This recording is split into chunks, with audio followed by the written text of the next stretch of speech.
Di antara tanda amalan kita diterima di sisi Allah, kita semakin nikmat dalam kita beribadah kepada Allah. Kita semakin rasa lazat dengan ketaatan yang Allah kurniakan pada kita ini. Itu tanda Ramadan kita diterima di sisi Allah.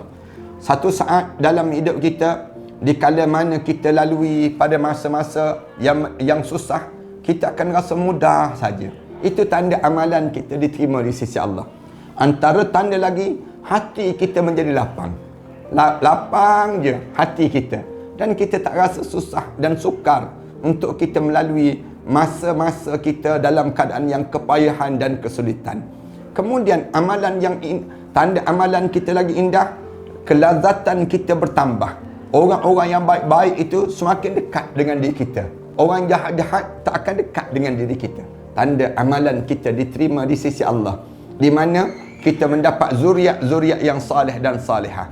Allah kurniakan kebaikan-kebaikan yang bertambah dalam hidup kita, dan kita akan diberi rezeki-rezeki min haitsu la yahtasib, yang kita tak sangka-sangka dalam hidup kita. Itu tanda amalan kita diterima di sisi Allah. Dan kemudian yang besar juga lagi, kita diuji dengan ujian-ujian yang berganda-ganda. Ujian kita ni semakin berat, semakin berat, semakin berat. Itu tanda amalan kita diterima di sisi Allah. Kerana Allah, bila dia nak terima kedudukan seorang hamba naik darjat dia, Allah akan uji. Uji. Bila Allah uji yang banyak, ujian yang kita lalui dengan penuh ketenangan. Ujian-ujian itu, keseronokan, lagi berat dan lagi berat. Tapi kita rasa seronok. Dengan setiap ujian ini, Allah berkati amalan kita dan Allah masukkan kita di kalangan hamba Allah yang saleh. Selamat berRamadan.